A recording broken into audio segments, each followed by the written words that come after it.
Saya ada beberapa benda yang saya nak buat lah dalam hidup ni. Yang pertama sekali benda yang saya nak buat, saya nak tekankan kepada pengajian berkitab. Sebab saya rasa dalam masa 15 tahun ni banyak sangat dah kita dengar talk dalam kehidupan kita. Seminar pasal manhaj, ceramah-ceramah itu ini. Tetapi kita tak dapat membentuk satu generasi pelapis yang mana boleh menggantikan orang yang bercakap di hadapan. Betul tak? Bukan ganti saya. Jangan ganti saya dulu.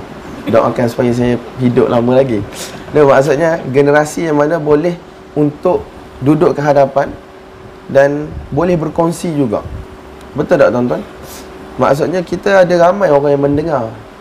Tak kira lah daripada mana-mana peringkat umur ataupun daripada mana-mana aliran kecenderungan. Kita ramai golongan yang mendengar.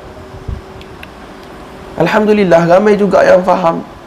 Tetapi kita masih belum ada pelapis untuk berkongsi, menyebarkan apa yang kita belajar, apa yang kita faham kepada masyarakat. Tapi bila saya tengok, bila saya fikir, kita tak kekurangan orang yang cerdik sebenarnya. Tapi kita punya cara belajar tak betul. Kita punya cara belajar tak betul sebab kita tak tahu manhaj dalam belajar. Kita tak tahu apa yang perlu dipelajari. Kita tak tahu bagaimana kita perlu belajar. Niat yang betul semata-mata tidak akan menyampaikan kita kepada tujuan kita kalau kita tak ikut cara yang betul. Niat nak pergi Kelantan dah. Tak. Tapi tak tahu jalan nak pergi Kelantan tu lagu mana. Tak kira lah nak naik kapal terbang kau, nak naik bas kau, nak jalan kaki kau. Tapi apabila kita tidak tahu cara, kita tidak tahu jalan, kita tidak akan sampai kepada tujuan kita. Dan kita juga kena terima realiti bahawasanya bukan semua orang boleh jadi pelajar ilmu agama secara formal. Untuk duduk di madrasah, untuk masuk universiti, untuk belajar secara bertalaqi daripada awal alif bata sampailah hadis terakhir dalam Sahih Bukhari, kalimatanya habibatan tu kan. Kalau ikut sistem madrasah, itulah orang kata kalimah terakhir yang dibacakan di hadapan guru-guru sebelum habis pengajian Dauratul Hadis. Bukan semua orang mampu buat macam tu. Bukan semua orang mampu untuk bermusafir, berkelana ke negara itu, ke negara ini, bertemu syekh itu, bertemu syekh ini. Tapi tuan-tuan, sebenarnya kalau orang tu dia tak mengaji secara formal pun, dia boleh jadi alim. Tetapi dengan syarat dia kena mengaji dengan cara yang betul. Dan lebih sikitlah masa dia kena bagi pada orang lain. Orang yang mana mengaji secara formal, pagi, petang, siang, malam dia dengan ilmu, dia berhajat kepada 8-10 tahun bersama dengan guru. Jadi kalau orang yang mana mengaji secara tidak formal, hanya sekali, dua kali dalam seminggu, mungkin dia berhajat kepada 20 tahun untuk habiskan Bukhari. Bermula daripada alif bata sampai nak habis Bukhari mungkin 20 tahun. Tapi ala kulli hal, itu tak penting. Sebab saya selalu bagi tahu kita bukan nak jadi alim dalam masa 1 hari. Bukan nak jadi alim dalam masa 2 hari. Bukan nak jadi alim dalam masa setahun, 2 tahun. Yang paling penting kita teruskan proses pengajian kita.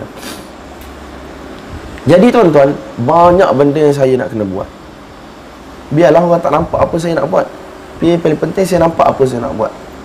Dan yang paling penting sekali tuan-tuan, kita kena bermula dengan ilmu-ilmu bawah. Ini merupakan manhaj para ulama' daripada dulu sampai sekarang. Bagi orang yang mana dah belajar bahasa Arab, dia kena perkemaskan bahasa Arab dia. Bagi orang yang mana belum belajar bahasa Arab, tetapi dia berminat belajar tu, belajar ni, belajar hadis, belajar tafsir, belajar fiqh, tapi dia tak belajar bahasa Arab. Ini satu benda yang bagus, Alhamdulillah, tapi tak kenalah cara dia. Faham tak? Jadi kita kena usahalah. Nak kena saya belajar, nak kena saya mengajar belaka, letih lah. Tak, saya pun tak ada kemampuan. Dan saya pun jarang-jarang ada di Malaysia. Kalau saya ada, insya-Allah kita boleh bagi masa. Tapi tuan-tuan kena cari dulu. Orang kata bagi sempurna. Bermula dengan ilmu-ilmu asas bahasa Arab. Itu yang paling penting. Saya rasa tak ada satu majlis pun yang saya duduk depan ni membincangkan kitab-kitab dalam pelbagai ilmu, kecuali saya akan tekankan betapa pentingnya bahasa Arab. Tuan-tuan kena cari sendiri, banyak sekarang secara online pun ada, secara direct depan-depan mata pun ada, macam-macam ada. Kalau basair yang Ustaz Zaharuddin Nawawi Qasimi tu, dia ajar daripada awal, tak silap saya. Mungkin ada beberapa video tuan-tuan kena bayar, tetapi berapa sangatlah kalau kita kena bayar, berbanding dengan ilmu yang ada di dalam video-video tersebut. Bagaimana praktikal bahasa Arabnya, tata bahasa Arabnya dan seumpamanya. Jadi tuan-tuan boleh usaha sendirilah. Ini peringatan untuk saya dan tuan-tuan, supaya usaha. Sebab kalau memang kita tidak akan dapat satu manfaat yang besar, manfaat sebagaimana yang kita harapkan kalau kita tak mengaji bahasa Arab. Dan benda ni memang dia berhajat kepada usaha, dia berhajat kepada pengorbanan. Kalau orang yang dah pandai bahasa Arab pun, dia kena perbaiki lagi bahasa Arab dia. Nampak tak tuan-tuan? Kecuali orang yang cerdik lah, macam Mufti Taha Karan. Saya dengar cerita ni lama dah. Masa dia pergi di Darul Ulum Deoban, dia habis dah ngaji di South Africa. Ada orang South Africa. Masa dia pergi di Darul Ulum Deoban tu, memang masyarakat sana surrender dah dia. Masyarakat sana surrender dengan bahasa dia.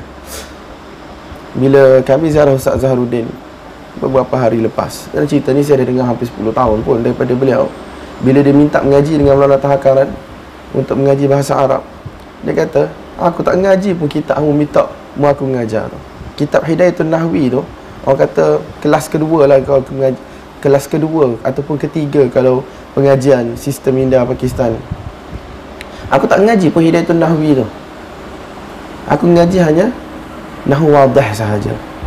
Nahwu Wadih kalau tuan-tuan tahu kan, Nahwu yang bersifat kontemporari sangat-sangat. Ada beberapa jilid saja Nahwu Wadih ni, dengan latihan, dengan apa, dengan cara yang sangat mudah. Tapi kalau dia bersungguh dengan Nahwu Wadih tu, dia punya bahasa Arab, masyarakat boleh surrender. Ajib lah. Maksudnya dia bukan, ramai pun ustaz-ustaz kami beritahu, bukan banyak ataupun sikitnya kitab kita belajar, tetapi betapa tekunnya kita mempelajari kitab tersebut. Jadi saya harap tuan-tuan ni bukan datang menghabiskan masa untuk mendengar sahajalah, tapi tuan-tuan datang dengan niat untuk mutqin, untuk jadi orang yang hebat dalam bidang kita belajar. Dan ilmu ni tuan-tuan, dia banyak bidang dia. Terutama pengajian Islam ni, kita ada ilmu bersifat ilmu alat, ilmu asas, semua tu kena belajar. Dan bala universiti ialah pengkhususan. Bala universiti ialah pengkhususan, iaitu pengkhususan sebelum budak-budak tu dia sempat belajar ilmu alat, sebelum dia sempat belajar 4-5 kitab bagi setiap ilmu alat, bagi setiap ilmu-ilmu yang penting, sehinggalah dia naik kepada tafsir, hadis, naik kepada perbahasan yang lebih tinggi. Kemudian dia memilih satu jurusan pengkhususan. Faham tak? Hadis ke, fiqh ke, bahasa Arab ke, tafsir ke, itu pengkhususan yang mana dia akan baca dalam pengkhususan tersebut, belajar, buat kajian dan seumpamanya. Tapi hari ni orang hadis tak tahu fiqh, orang fiqh tak tahu hadis, usul fiqh tak tahu, tafsir tak habis ngaji, talaqi hadis tidak. Sebab apa tuan-tuan? Kita menuju kepada pengkhususan daripada awal lagi. Satu orang budak tak tahu apa itu am, apa itu khusus, tapi dia boleh cerita tinggi pasal hadis marfu', muttasil, maqtu', manhaj imam tu imam ni. Satu benda yang baik, tetapi ada kusur, ada kekurangan dalam sistem pengajian. Sebab tu sistem pengajian-pengajian dulu, pengajian lama, madrasah, sebelum pengkhususan 8 tahun tu semua orang belajar ilmu-ilmu asas, ilmu-ilmu alat, naik sikit demi sikit, sikit demi sikit, sehinggalah habis kepada tafsir, kitab-kitab hadis, matan-matan fiqh yang tinggi.